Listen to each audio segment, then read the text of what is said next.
Gini, kepala daerahnya itu diangkat, tentu diberi kewenangan oleh undang-undang, DPRD-nya pemilu selah, udah 2,5 tahun aja lah. Diangkat DPRD khusus 2,5 tahun, sesudah 2,5 tahun nanti pemilu lagi yang untuk 5 tahun.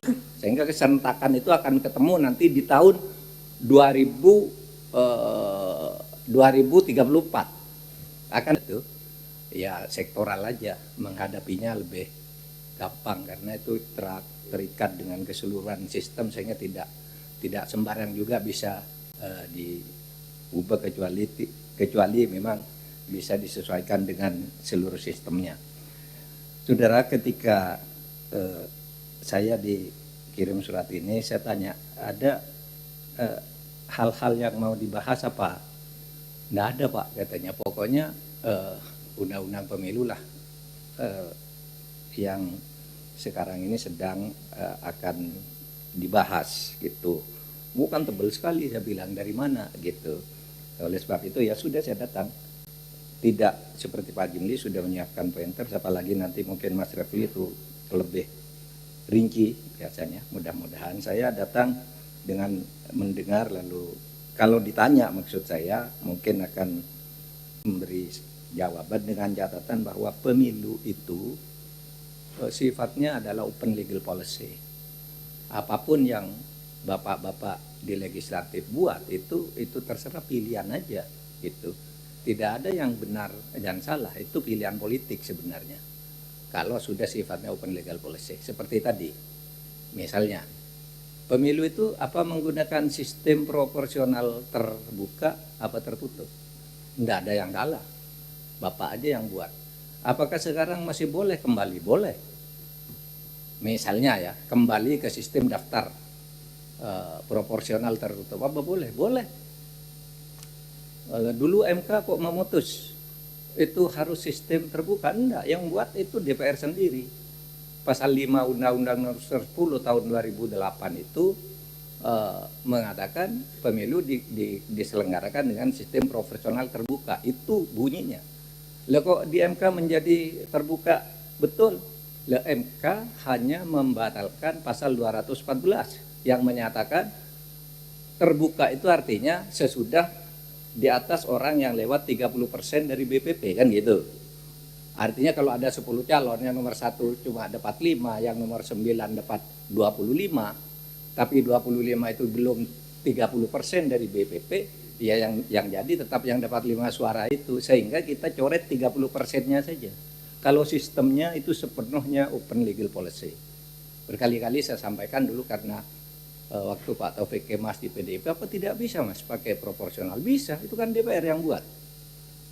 MK kan hanya mencoret syaratnya yang memang itu tidak adil gitu pada waktu itu. Nah, itu pun sekarang didiskusikan lagi ya juga tidak apa-apa kalau mau didiskusikan, karena masih banyak yang mengatakan sistem dengan terbuka ini tidak melahirkan atau agak menghambat tampilnya kader-kader ideologis seperti itu.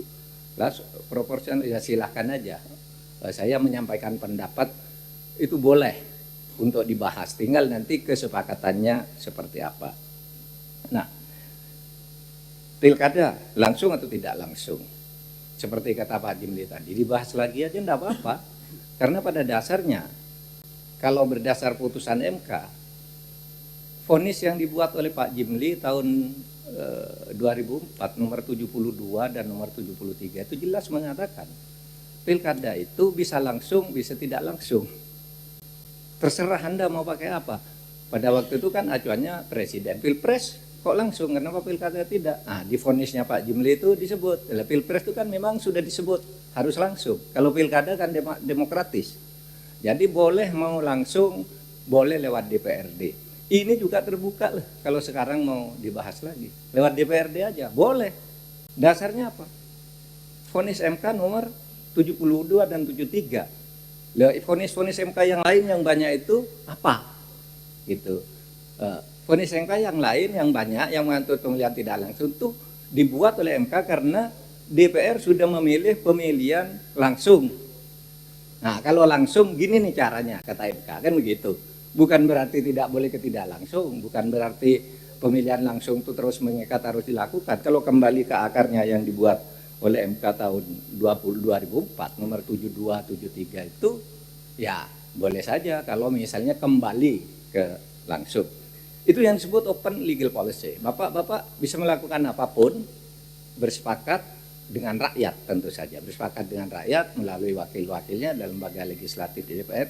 Nah, rakyat itu nanti akan memberikan masukan-masukan mana yang bagus, mana yang dikehendaki rakyat.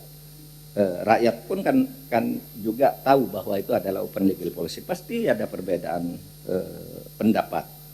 Nah, Bapak sekalian dan Ibu, menurut saya memang betul undang-undang pilkada atau pemilihan gubernur, bupati, wali kota dan seterusnya yang dikenal undang-undang pilkada maupun undang-undang pemilu itu harus direvisi dan harus selesai secepatnya.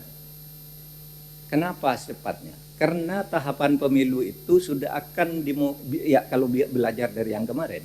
Bulan Juni itu sudah mulai pendaftaran partai dan sebagainya. Partai itu akan mendaftar kalau tahu DPR itu mengatur aturan peralihan yang 2,5 tahun jarak itu mengatur seperti apa. Kalau mengaturnya seperti ini, daftarnya seperti ini. Kalau mengaturnya seperti ini, daftarnya seperti ini. Oleh sebab itu tidak bisa dibuat dadakan. Itu nanti kan masih akan mendapat akan ada judicial review dan sebagainya, itu harus diantisipasi sehingga jelas dari awal. Ketika pendaftaran tuh sudah jelas aturannya begini. Tidak bisa misalnya kita berpikir udahlah undang-undang pilkada itu kan masih 2,5 tahun kemudian, tidak bisa begitu. Harus satu undang-undangnya ini karena pendaftaran partai untuk di tingkat pusat dan di daerah akan ditentukan oleh undang-undang yang ada yang akan dibuat sekarang ini. Saya mengatakan selambat-lambatnya itu bulan Maret tahun 2027 seharusnya sudah jadi. Tidak bisa dadaan pendaftaran tahapan pemilu dimulai Juni, lalu undang-undangnya baru dilahirkan bulan Mei misalnya. Itu agak berat. Maka sebab itu saya setuju Pak Jimli tadi. Kita selesaikan aja di bulan ya di tahun ini. Nah, Bapak sekalian, saya sudah lengkap tadi disampaikan oleh Pak Jimli, tapi saya ingin menyampaikan yang belum disinggung tadi pilkada. Jadi begini, kita kembali sudah ngerti semua, tapi untuk menyampaikan frame. Pemilu kepala daerah itu dikatakan oleh MK harus keserentakannya harus sudah jelas pada tahun 2029. Jaraknya adalah 2 sampai 2,5 tahun. Artinya pilkada 2029 itu tidak memilih pemilu 2029 itu tidak memilih pemerintah daerah, gubernur maupun kepala daerah, tidak dipilih tahun 2029. Karena menurut MK sudah mulai 2029 dan diberi waktu 2,5 tahun berikutnya agar terjadi perbedaan yang dimaksud keserentakan nasional dan keserentakan lokal itu. Nah, sekarang kan persoalannya sekarang sudah ada anggota DPRD hasil pemilu tahun 2024. Itu akan habis tahun 2029. Kalau tidak ada pemilu gimana? Suruh nunggu tahun 2031 misalnya. Kan ini habis tahun 2029 nih DPRD yang sekarang. Kepala daerah yang sekarang juga habis 2029. Tidak boleh pemilu tahun 2029 karena harus ada jarak 2,5 tahun misalnya. Terus gimana dong caranya? Kalau tidak pemilu terjadi kekosongan. Kalau begitu diisinya dengan cara apa? Beberapa saya catat sini. Harus berdasar undang-undang tentu saja. Apapun pilihan bapak-bapak itu akan sah kalau dibuat dengan undang-undang. Yang penting tadi mekanismenya benar, lalu substansinya bisa dipertanggungjawabkan. Saya mencatat minimal ada 4. Ya, pertama pengangkatan pejabat ya untuk kepala daerah dan pemilu sela untuk anggota DPRD tahun 2029. Jadi gini, kepala daerahnya itu diangkat, tentu diberi kewenangan oleh undang-undang, DPRD-nya pemilu selah, udah 2,5 tahun aja lah. Diangkat DPRD khusus 2,5 tahun, sesudah 2,5 tahun nanti pemilu lagi yang untuk 5 tahun. Sehingga keserentakan itu akan ketemu nanti di tahun 2034 akan ketemu serentak itu. Ya. Itu bisa. Pak kok begitu? Ya memang gimana? Kan tidak boleh terjadi kekosongan. Gitu.